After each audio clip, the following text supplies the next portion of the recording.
Em primeiro lugar, é sempre bom lembrar que o Flamengo não é a única equipe que está jogando um bom futebol no Brasil. Eu venho falando há muito tempo do Atlético Paranaense, campeão da Copa do Brasil, e que, como o Thiago Nunes, tem desenvolvido um bom futebol muito acima da média brasileira e muito acima da expectativa criada sobre os jogadores que o Atlético Paranaense possui em seu plantel. Ontem na Arena Corinthians houve um massacre no primeiro tempo, um massacre dos reservas do Atlético Paranaense contra os titulares do catado de Fábio Carille. Ontem ficou absolutamente claro que o Carille é um treinador absolutamente ultrapassado, obsoleto, fadado a um fracasso. E aqueles torcedores corintianos que ainda se negam a enxergar a realidade vão sofrer muito no final do ano, porque, como eu já falei, essa quarta posição é absolutamente ilusória e isso não deve durar muito. O Corinthians deve sair, inclusive, da zona de Libertadores, porque não é nem de longe um dos 8 melhores um dos 8 melhores desempenhos do futebol brasileiro. Definitivamente não é. O Atlético Paranaense, ao contrário, vai galgando espaço, certamente vai subir mais na tabela do Campeonato Brasileiro, deve chegar entre os 6, possivelmente. E o Corinthians não vai conseguir entre os 6, talvez entre os 8, quem sabe consiga entre os 10 ficar. Mas muito por conta também de seu goleiro Cássio, que ontem evitou a derrota do Corinthians na Arena Corinthians, além da sorte, né? Essa aí acompanha o Carille há muito tempo já, né? Esse daí, olha, vai ser sortudo assim, viu? Porque os gols que o Atlético Paranaense perdeu ontem no primeiro tempo foram coisa surreal. Surreal. O Atlético Paranaense teve 65% de posse de bola no primeiro tempo, 8 chances reais de gol no primeiro tempo, e o Corinthians deu um chute a gol no primeiro tempo.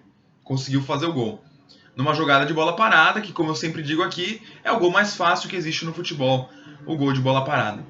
O Corinthians ontem teve mais um choque de realidade, porque esse time do Carille, ele vai indo, vai ganhando um pontinho aqui, ganhando 3 ali e tal, aparece em quarto lugar, e a torcida às vezes começa a se iludir de que é uma posição real, o Corinthians brigar pela Libertadores.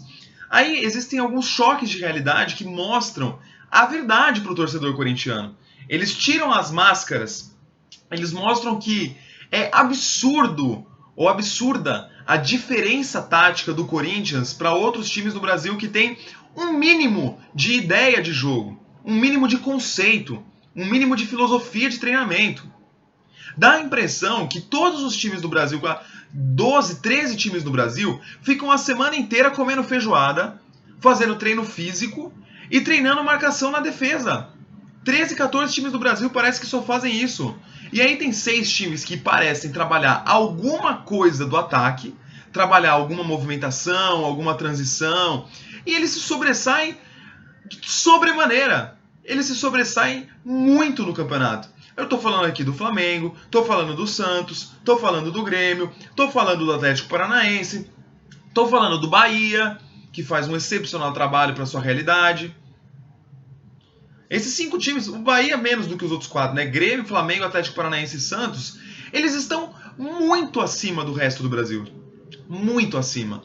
E muito acima do próprio Corinthians. O São Paulo agora é um time que tem potencial para subir, com o Fernando Diniz. Um treinador que também tem as suas ideias, tem o seu conceito de jogo. Em três partidas aqui, já foram 2 empates fora de casa contra adversários difíceis e uma vitória em casa. Então já está começando a voltar. Ontem o São Paulo teve 60% de posse de bola, mesmo jogando fora de casa. E então os conceitos do Fernando Diniz estão aparecendo, e a tendência é que o desempenho do São Paulo, que está melhor, também reflita nos resultados.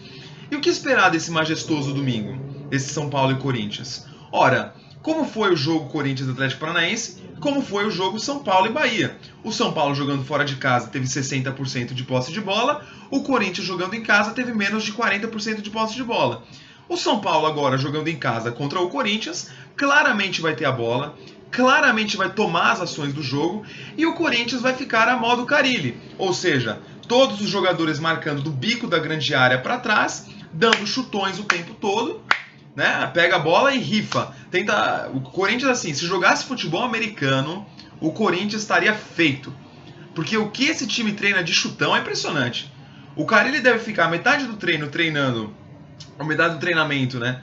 treinando o posicionamento das linhas de defesa nas bolas aéreas, e a outra metade treinando chutões. Deve colocar uns 2 arcos, assim, em vez dos gols. Ele tira os gols do campo, coloca 2 daqueles arcos do futebol americano e treina os chutões. Porque é a única coisa que o Corinthians sabe fazer quando tem a bola no pé. Se livrar da bola. O que chega a ser, é claro, um grande paradoxo. A única coisa que o time faz quando tem a bola no pé é se livrar da própria bola. Então, sábado, ou melhor, domingo, espere um jogo de muita qualidade do São Paulo, de posse de bola trabalhada, de chances claras de gol o tempo todo, porque até essa defesa que parecia ser tão consistente, tão sólida do Carille, ontem foi uma bagunça, uma baderna. Ou seja, nem para treinar a defesa esse entregador de colete está servindo. Então, era a hora perfeita, pegando 2 treinadores modernos juntos, Thiago Nunes e Fernando Diniz, era a hora do Corinthians trocar de treinador. Finalmente, se conseguir aguentar até aqui, e aí eu falava daquela época do Palmeiras quando demitiu o Filipão. Tinha que escolher entre o certo e o óbvio, e o Palmeiras escolheu o óbvio, e por isso está caindo na tabela do Brasileirão. O Corinthians agora também tem que escolher entre o certo e o óbvio. Tá claro que o Carille não deve continuar em 2020. Tá com uma péssima gestão de grupo. Todo dia aparece um jogador na mídia falando mal do Carille, falando que o time tá mal treinado.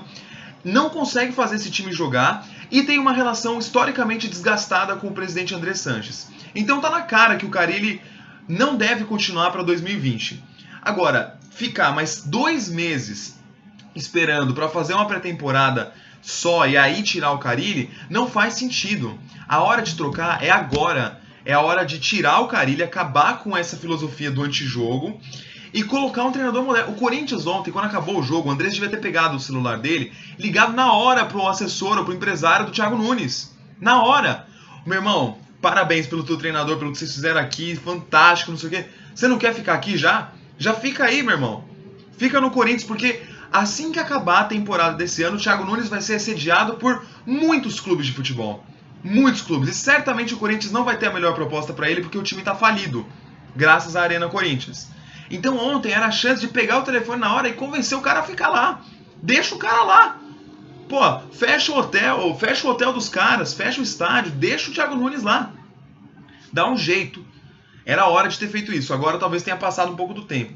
Agora, enfrentando o Thiago Nunes numa quinta e enfrentando o Fernando Diniz no domingo seguinte, eu espero que finalmente todos os olhos os 60 milhões de olhos corintianos, 30 milhões de torcedores, que eles se abram e se esclareça a verdade. A verdade de que o Corinthians é um time que em um ano, porque vai fazer um ano que o Carille está junto com esse time, não evoluiu nada. Não evoluiu na pré-temporada, não evoluiu durante a Copa América, não evoluiu durante as competições e não jogou nada. O time não jogava nada, não joga nada e vai continuar jogando nada. Porque se tem uma coisa que é, de fato, burrice, é insistir, ou melhor, é procurar novos resultados fazendo sempre a mesma coisa. Espero que dessa vez o Corinthians faça diferente. Forte abraço.